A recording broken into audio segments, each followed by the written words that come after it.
par la louange, car vous savez que chanter, c'est prier de foi. Alors, comme le chercheur est tous un peu efficace, on a tous envie de beaucoup prier, alors chantons.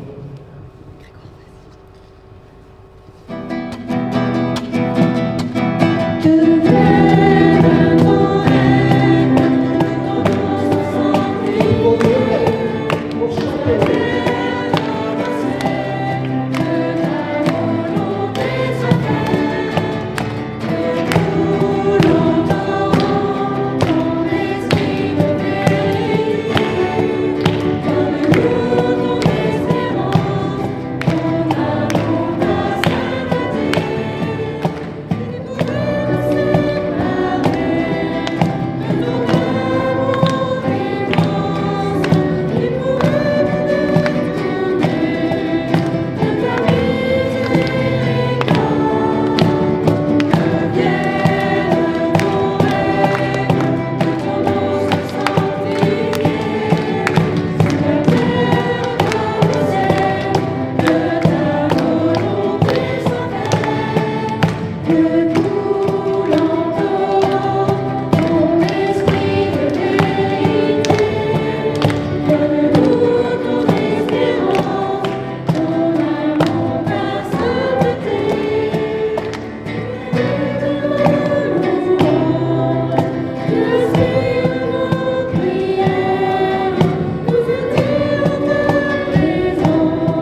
Oui, sois loué, Seigneur, pour ta grandeur. Inonde nos cœurs de ton amour. Apprends-nous à prier, apprends-nous à t'aimer, apprends-nous à aimer notre prochain. J'ai confiance en toi, Seigneur. Je sais que tu peux tout. Apprends-nous à voir ta présence dans nos vies. Apprends-nous à être des apôtres. J'ai confiance en toi, Seigneur.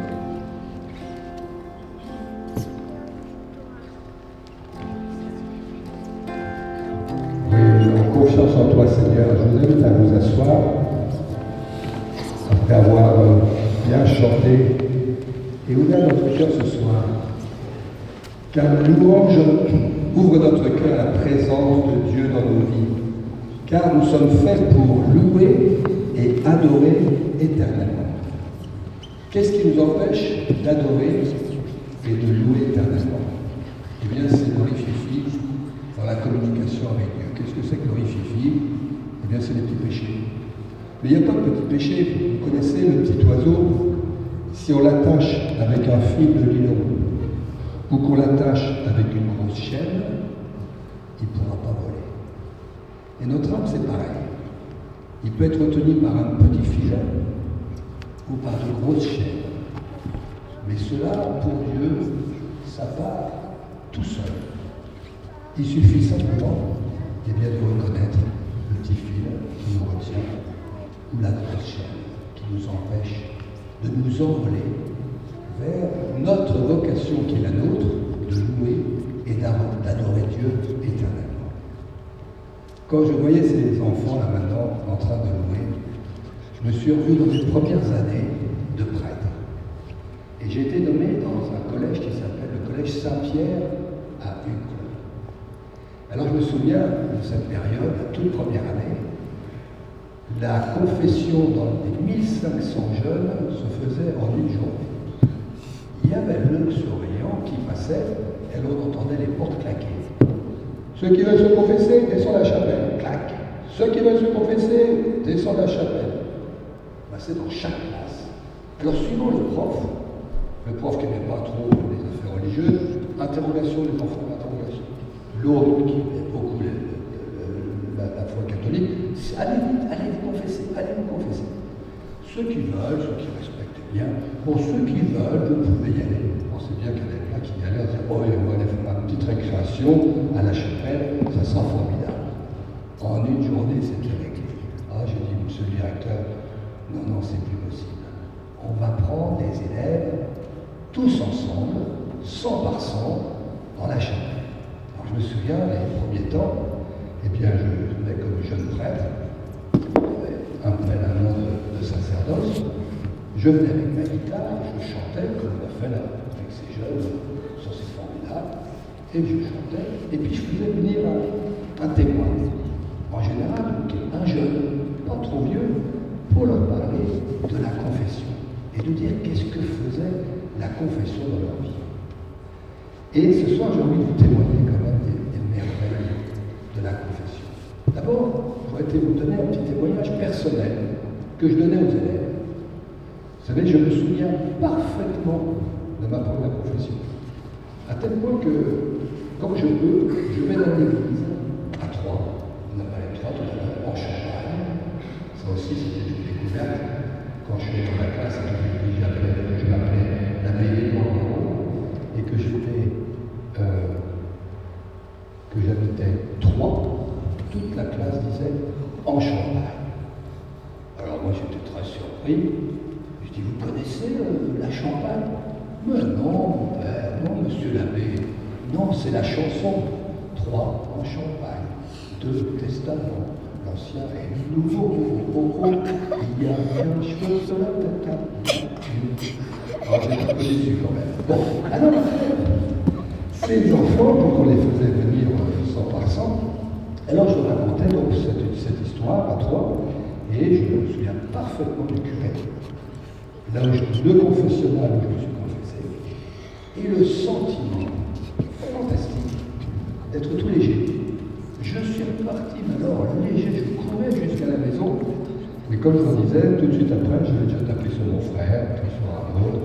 Vous savez, on était 6 garçons, ça castagnait pas mal. Mais j'ai toujours finalement eu la possibilité de me confesser, pas tout seul, quand je dis pas tout seul, toujours seul avec un prêtre, ça c'est extraordinaire, ça c'est un cadeau que l'Église nous fait. Il y aura toujours un seul prêtre pour un seul pénitent. Et ça, on ne se rend pas compte de la grâce que c'est de pouvoir rencontrer tête à tête, je dirais presque cœur à cœur, avec un prêtre. Ah oui, alors avec tout ce qu'on nous raconte sur les prêtres, il faut pas commencer à avoir peur. Non, s'il vous plaît, arrêtez. Arrêtez. Arrêtez. Regardez la grâce que c'est de pouvoir rencontrer un prêtre qui est pécheur comme nous. Moi, je me confesse très souvent. Et c'est une grâce extraordinaire. Et c'est pour ça que je l'appelle la douche du Saint-Esprit. Alors, deuxième chose, c'est les expériences de confession que j'ai. Alors, ce n'est pas le cas chez vous. Ça va. Ce soir, c'est pas ça. Mais je voyais, par exemple, les jeunes en âge de cercle, et quand je dis en âge de cercle, plutôt en U, voilà, comme ça, et puis d'autres comme ça.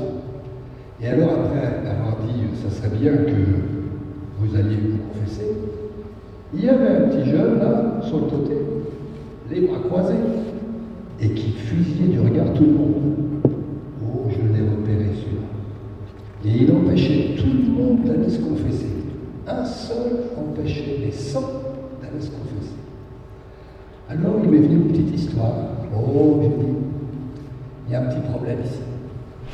Il y a un petit rongeur qui se promène parmi nous. Son nom s'appelle Raton, c'est son nom de famille, et son prénom c'est Gandhi. Et Gandhi Raton se balade au milieu de nous, et il nous empêche d'aller nous confesser. Et puis j'allais voir le petit gars là-bas, je dis, on va chasser Gandhi Raton, qu'est-ce que t'en penses? Et hop, tout le monde allait se confesser. Ils allaient se réfugier auprès des prêtres qui étaient autour de l'assemblée. Alors j'en profite pour vous les présenter, les prêtres. Comme à Saint-Pierre, ils sont là. Il y en a un qui est là-bas, il s'appelle François Lagasse, ancien curé de Saint-Paul et maintenant curé de Saint-Joseph.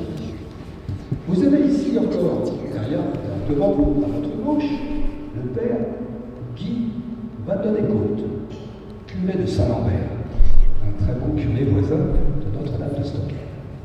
Et puis, là, devant moi, plutôt devant vous, derrière moi, le père Lucas, qui est un carme, avenue de la Toison d'Or, qui est déjà venu confesser ici, et qui aime bien venir ici, qui aime bien venir ici. Alors, j'ai même pas besoin de vous le dire, déjà, il y en a qui sont en train de se confesser auprès de nous. Donc, je ne vous dis pas, profitez-en pendant que je suis en train de parler. Dès que vous êtes prêts, vous y allez. Vous pouvez faire une petite file là derrière, une petite file par là, une petite file par là. Et puis moi, quand j'aurai fini de parler, je vais me mettre dans un coin là, par là-bas. Et je pourrai aussi confesser. C'est une très grande joie. Je me souviens encore une fois, alors c'était des terminales, pardon, excusez-moi, des rhétoriques. Et il y a 40 ans, dans ce collège Saint-Pierre.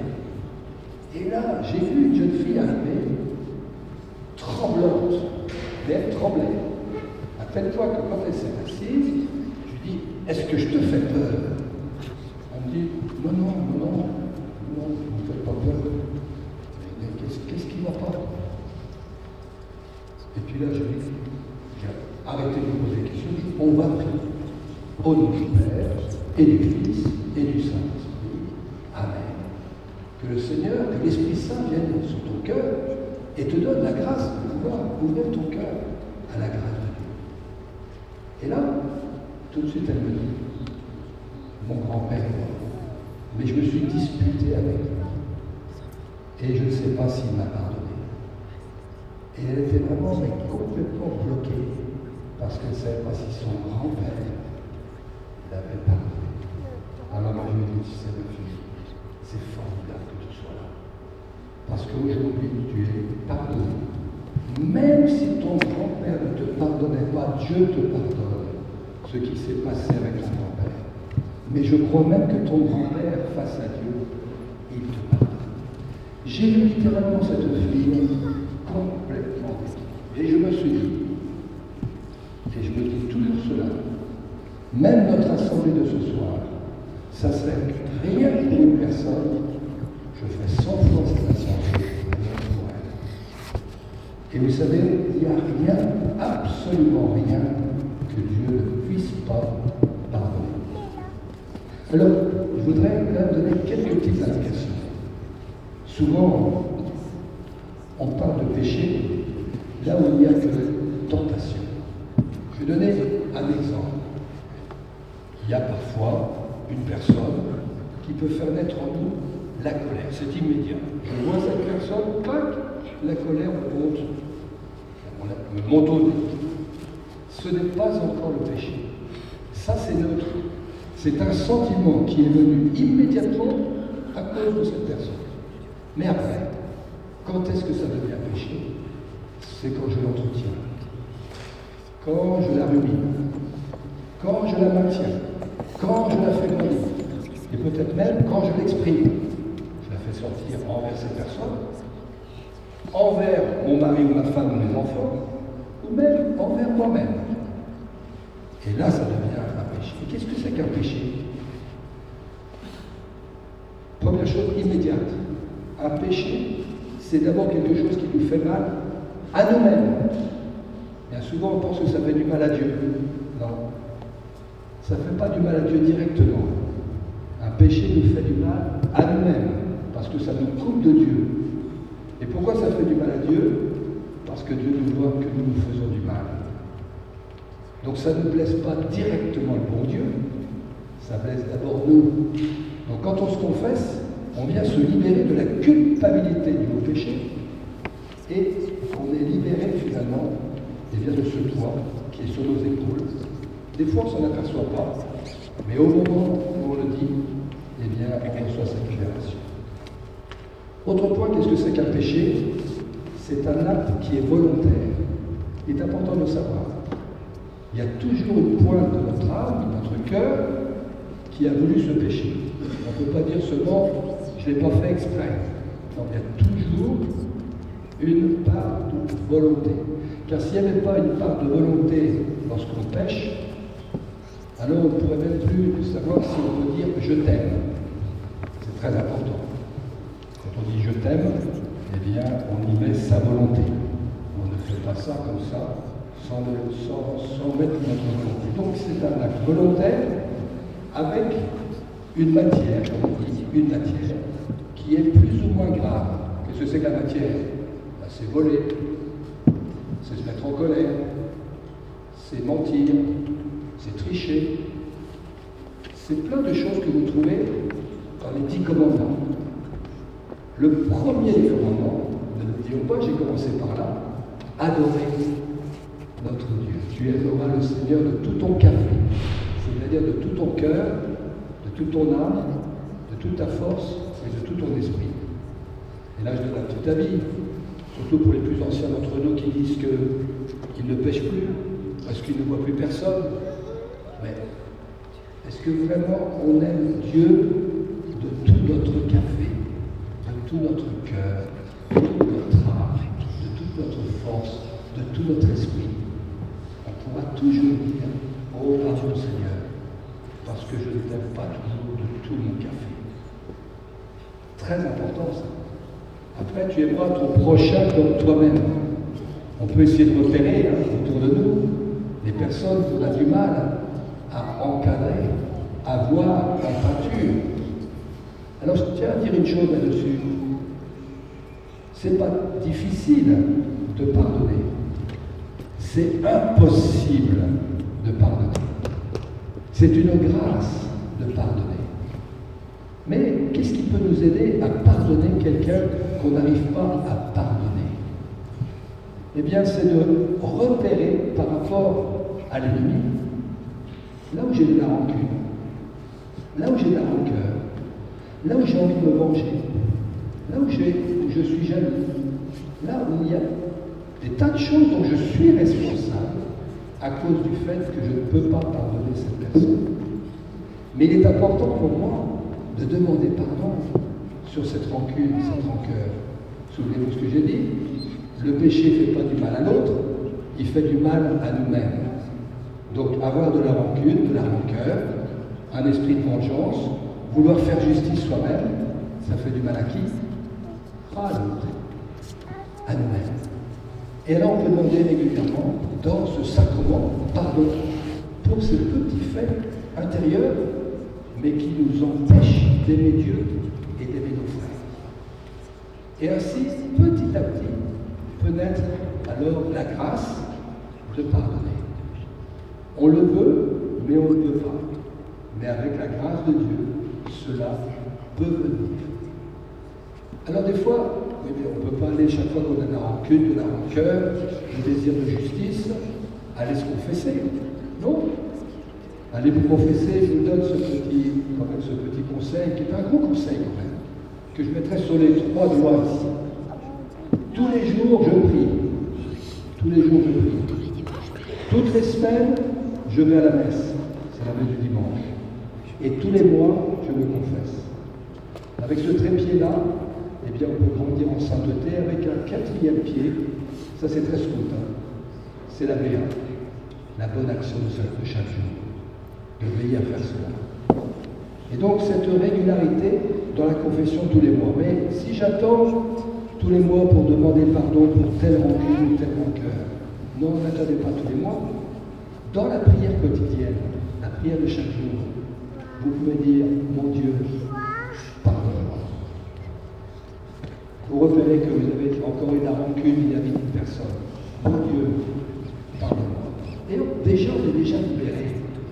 Donc, ce n'est pas que le prêtre qui nous libère par le sacrement de réconciliation. C'est déjà à ce moment-là, on peut déjà se mettre en route pour être libéré de ces rancunes, rancœurs, de ce désir de justice.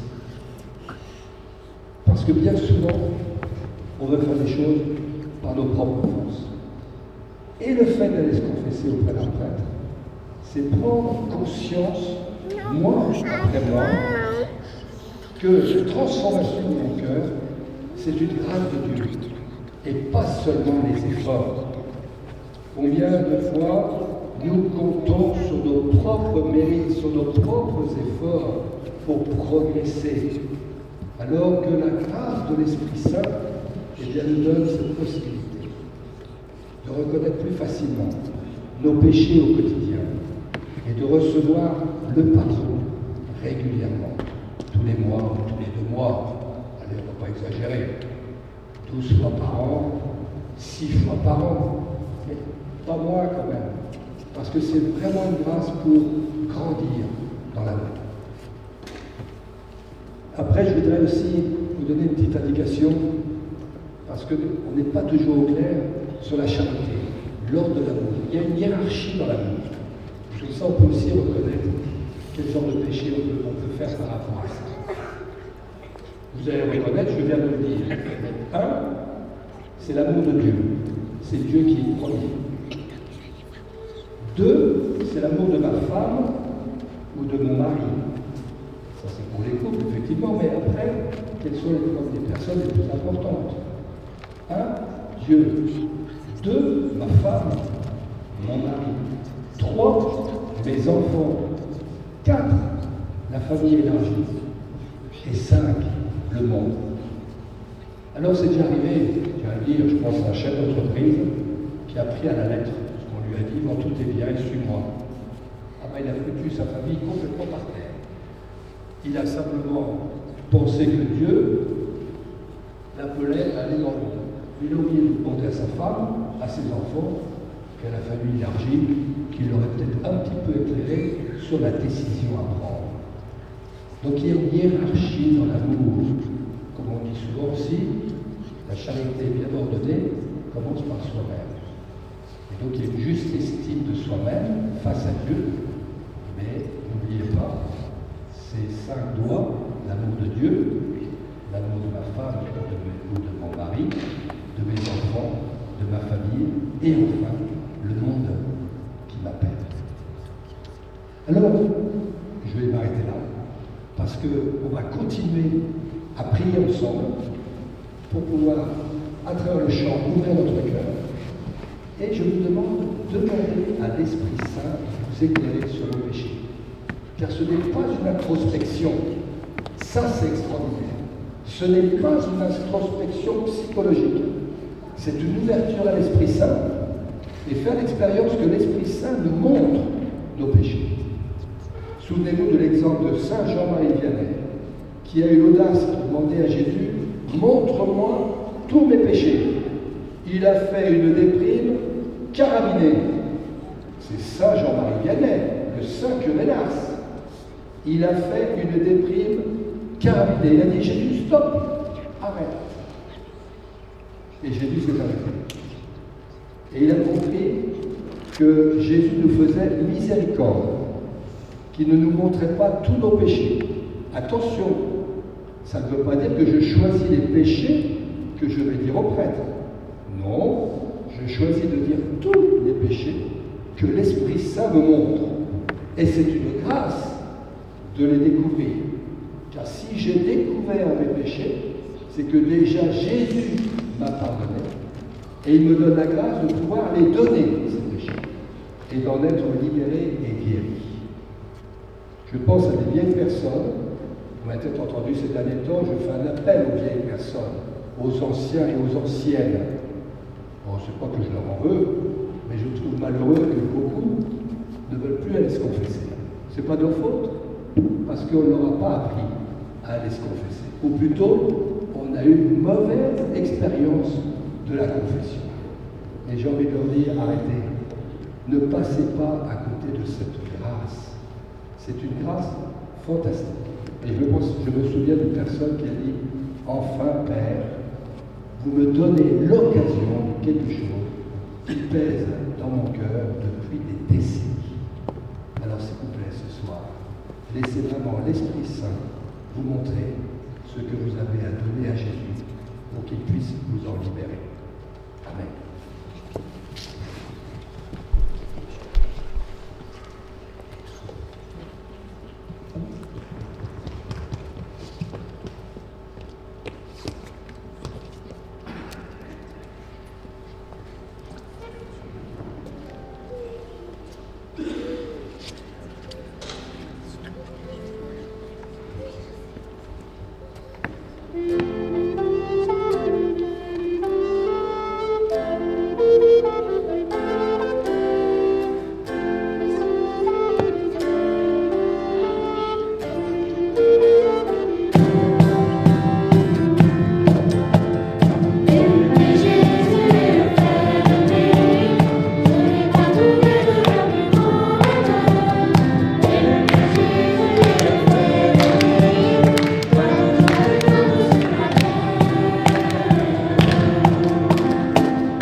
Je t'aime, Seigneur, quand je chante.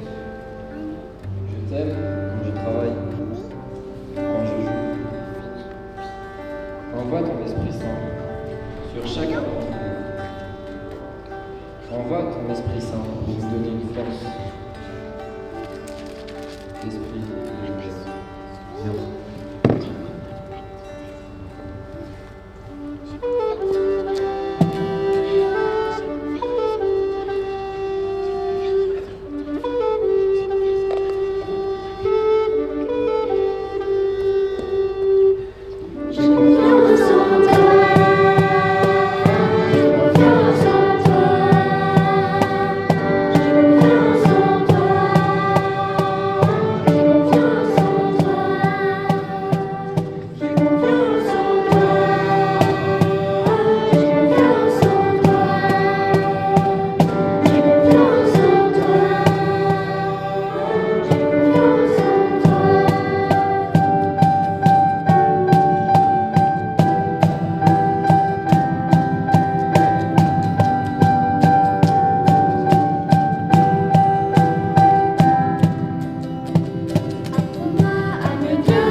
Donne-nous la joie, Seigneur, la joie qui vient en toi, la vraie joie qui est en toi.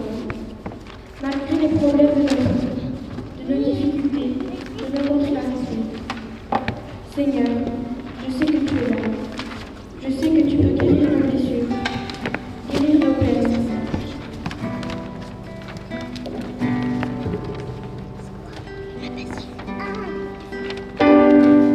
Quand les montagnes trembleront, quand je serai éprouvé, et ma vie en plein désert, en attendant ta lumière, dans mon histoire, que donne l'amour.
Jésus, j'aime bien quand tu me parles dans le secret, le soir ou le matin, avant de me lever ou avant de m'endormir. J'aime quand tu me parles. Laisse-moi te parler. Et laisse-moi en parler aux autres. Ce que tu me racontes.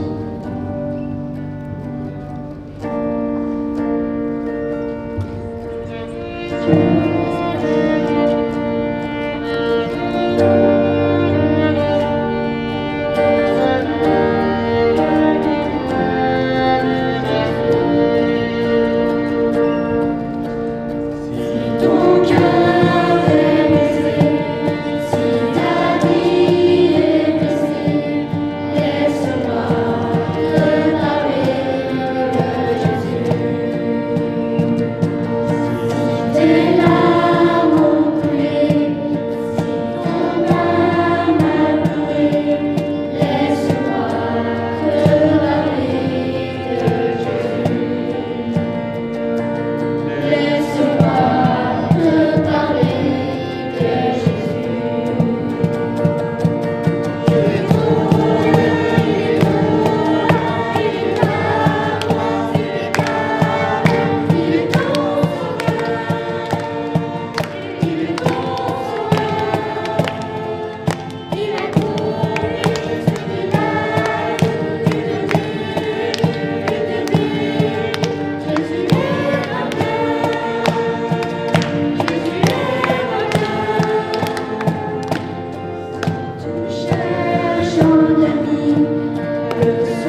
des personnes ici ce soir qui croient de tout leur cœur que Dieu m'aime hier, aujourd'hui et demain.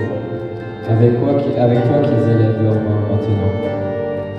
Seigneur, nous croyons que tu peux toutes choses dans nos vies, dans nos situations. De Moïse à Sarah, de Lazare à Cana, tu as béni, tu as guéri, tu as sauvé. Continue de le faire, Seigneur. Il peut le faire pour toi. Si tu l'as fait pour ça, il peut le faire pour toi. Si tu l'as fait pour Lazare, il peut le faire pour toi. Si tu l'as fait pour Lazare, il peut le faire pour toi.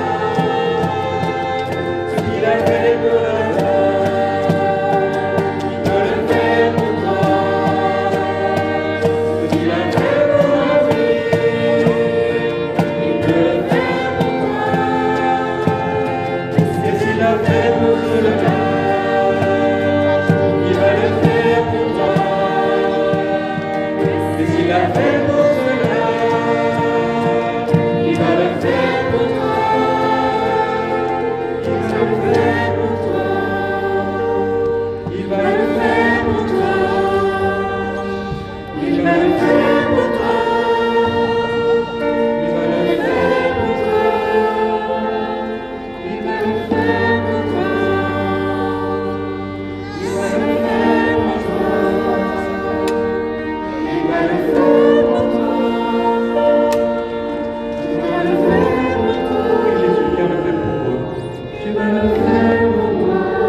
Jésus attend ta visite. Il reste là, dans le secret. Il t'attend. L'adorer, c'est répondre à son amour infini. Par une petite visite, Jésus est tellement heureux. Quand tu viens près de lui, tout simplement, dans le silence, dans l'église, Dieu t'attend. Et toi, tu viens lui offrir ta présence et ta prière. C'est comme si tu te jetais dans les bras de ton Père, des cieux. C'est comme si ton cœur lui envoyait.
Dans l'adoration, Dieu te guérit de tes impatiences, de tes colères, de tes jalousies. À force d'adorer, tu seras transformé.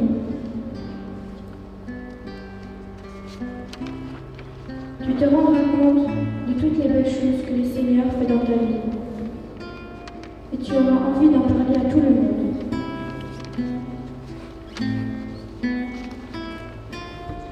Tu apprendras toujours plus à voir Jésus.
Tu as mal partout quand tu es agenouillé.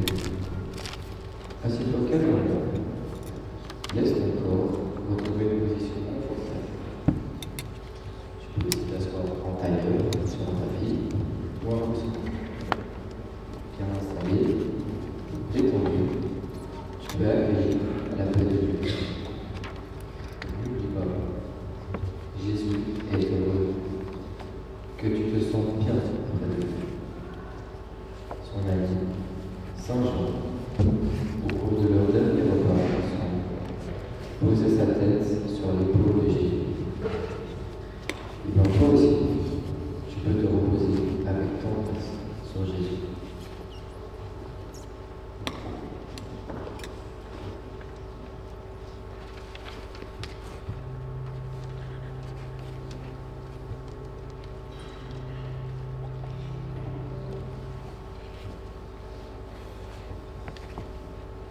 Maintenant, lève tes yeux vers Jésus, présent dans votre histoire.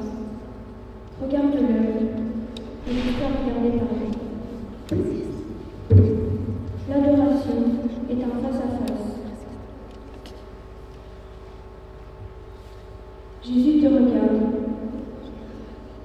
Il te contemple avec bonheur. Toi qui es petit enfant, laisse regarder d'amour touche ton cœur.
C'est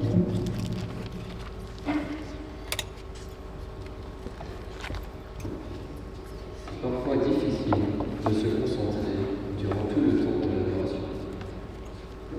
Tu regardes un peu partout, ce n'est pas grave. Sur l'autel et tout autour de toi, tu peux voir des objets qui t'aident à tourner à nouveau vers lui.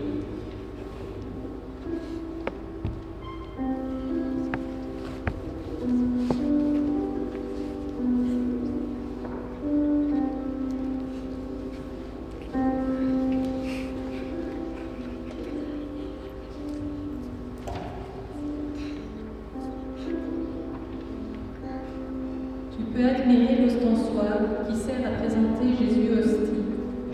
C'est un bijou magnifique qui sert d'écrin au corps de Jésus.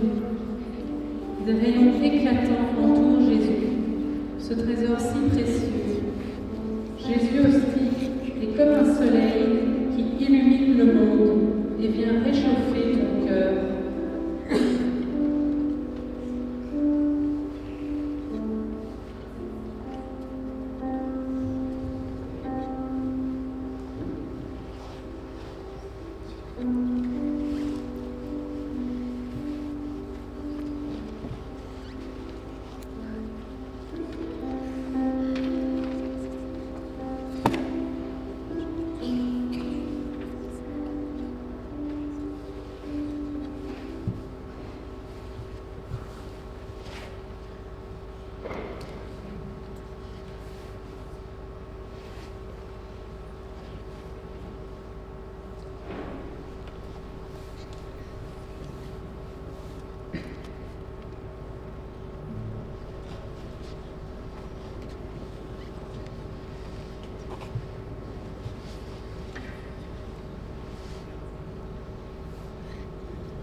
sur l'autel et dans l'église, de nombreuses bougies brillent.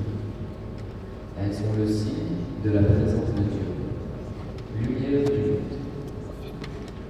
Jésus est la lumière qui te guide dans la nuit, qui te rassure quand tu as peur, qui te réchauffe quand tu as faim. N'hésite pas à demander à Jésus de venir t'éclairer quand tu es perdu ou quand tu as le plus besoin.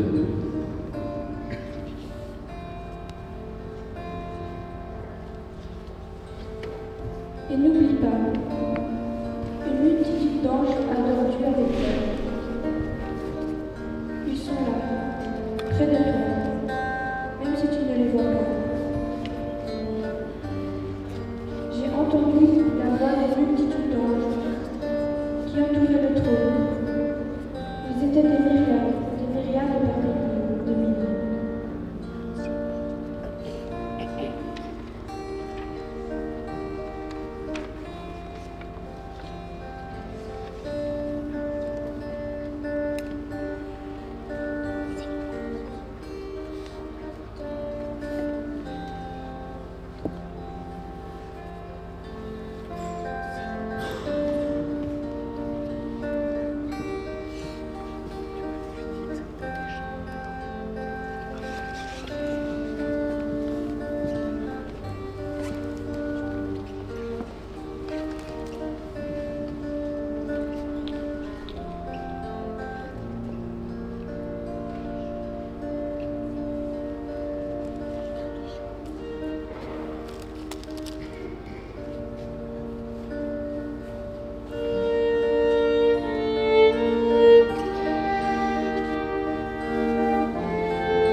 Dieu soit béni.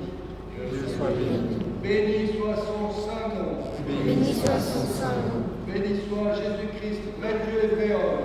Béni soit Jésus-Christ, vrai Dieu et vrai homme. Béni soit le nom de Jésus. Béni soit le nom de Jésus. Béni soit son Sacré-Cœur. Béni soit son Sacré-Cœur. Béni soit son précieux sang. Béni soit son précieux sang. Béni soit Jésus-Christ au très saint sacrement de l'autel. Béni soit Jésus-Christ au très saint sacrement de l'autel.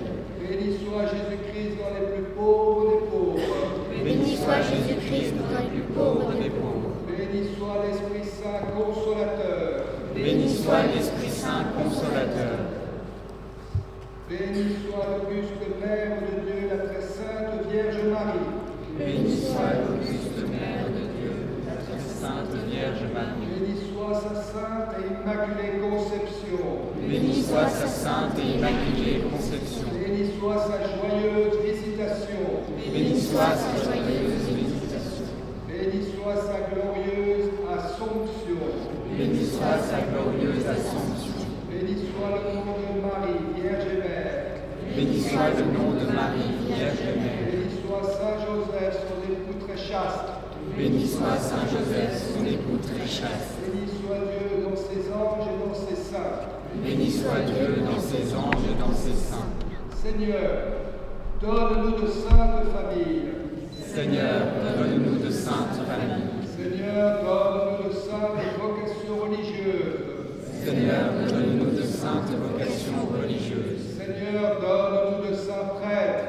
Seigneur, donne-nous de saints prêtres. Seigneur, donne-nous de saints laïcs, ardents et engagés dans ton Église. Seigneur, donne-nous de saints laïcs, ardents et engagés dans ton Église. Que le Sacré-Cœur cœur de Jésus, dans le très saint sacrement de l'autel, soit glorifié, aimé, vénéré avec tendresse dans tous les tabernacles du monde entier.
Je voudrais remercier vraiment la famille Guinchard, la famille Vincentelli, ses enfants magnifiques. Moi j'ai encore été très bouleversé, c'est magnifique, tout ce qu'ils ont chanté, ils nous ont ouvert le cœur. Et je pense que ça restera bien sûr dans le secret des confessionnaux, mais je pense que ça a apporté beaucoup de grâce ce soir. L'Esprit Saint a été déversé largement dans nos cœurs. Alors je voudrais vraiment remercier, et on peut encore les applaudir, parce que vraiment nous avons aidé à prier, et à ouvrir notre cœur, et à recevoir vraiment des torrents d'amour, en recevant l'Esprit Saint en abondance. Alors je vous souhaite à tous une très belle semaine sainte. Il y a une boîte bleue qui va se retrouver à l'extérieur. S'il n'y a pas de boîte bleue, je ne sais pas, vous avez trouvé une boîte bleue? On va trouver, tu vois, dans le confessionnal peut-être? Je ne sais pas, il y a plein de choses qui se trouvent dans les confessionnaux. Voilà, peut-être, là. Et alors, si vous pouvez participer, voilà, ça aide. De toute façon, ça servira pour des donations, voilà, à ceux qui nous ont aidés pendant ces 6 lundis de carême. Je voudrais remercier particulièrement Véronique Herpoul avec son mari Benoît, je ne sais pas s'ils sont encore là. Donc, je voudrais remercier les ateliers, parce que vraiment, ils ont fait un très beau travail, surtout Véronique, avec Jacqueline aussi de Montjoie, qui a participé à l'élaboration de l'affiche. Alors, je ne sais pas les noms, mais il y a beaucoup qui ont travaillé pour la soupe. Alors, peut-être je vois Laurent, je vois Sophie, peut-être je vois Marie-Thérèse et son mari. Aïe, aïe, aïe, aïe, je vais en louper plein, Martine, oh oui, voilà, Martine et Hervé. Allez, soufflez-moi encore. Allez, délation. C'est magnifique. En tout cas, tous ceux qui ont participé à cette retraite de carême, ces 6 lundis de carême, je les remercie de tout cœur et vraiment très heureux d'avoir participé avec vous à cette préparation au Triduum pascal. Ah, ou Xavier, notre cher Xavier, voilà, de Mathias. Merci Xavier parce qu'il permet à travers ces films de pouvoir le retrouver sur le site de la paroisse, sauf, je tiens quand même à le dire, sauf le témoignage de Sœur Agnès, car ça c'est l'habitude tibériale de ne pas diffuser donc leurs enseignements sur YouTube, semble-t-il, jusqu'à ce qu'on me dise le contraire, et ne vous inquiétez pas, si on me dit le contraire, pof, je le remettrai visible sur notre site. Mais pour l'instant, vous ne le verrez pas. Mais tous les autres, eh bien, vous pouvez le voir. Je ne sais pas ce soir s'il va arriver, tu vas arriver à faire quelque chose, hein? Bon, oui, il a l'air, c'est sûr. Merci encore, hein, Xavier. et d'avoir été fidèles pendant ces 6 lundis. Un tout grand merci.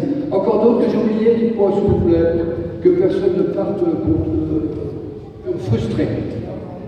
Non, merci à vous. Non, c'est bon. Voilà, formidable. Mais merci à les servants de messe aussi, il y en a qui se cachent. Je pense à Gonzague qui se fait coiffer par sa fille. Merci Gonzague et toute l'équipe qui ont aidé.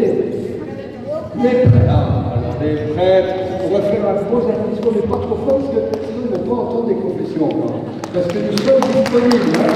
Nous sommes disponibles. Le Père Michel, le Père Philippe, le Père François et puis notre humble serviteur. Nous allons rester encore un petit instant pendant que ça se range. S'il y en a qui veulent se confesser, n'hésitez pas à aller à la source de l'Esprit Saint, la douche du Saint-Esprit. Bonne soirée à tous. Très bonne soirée à tous.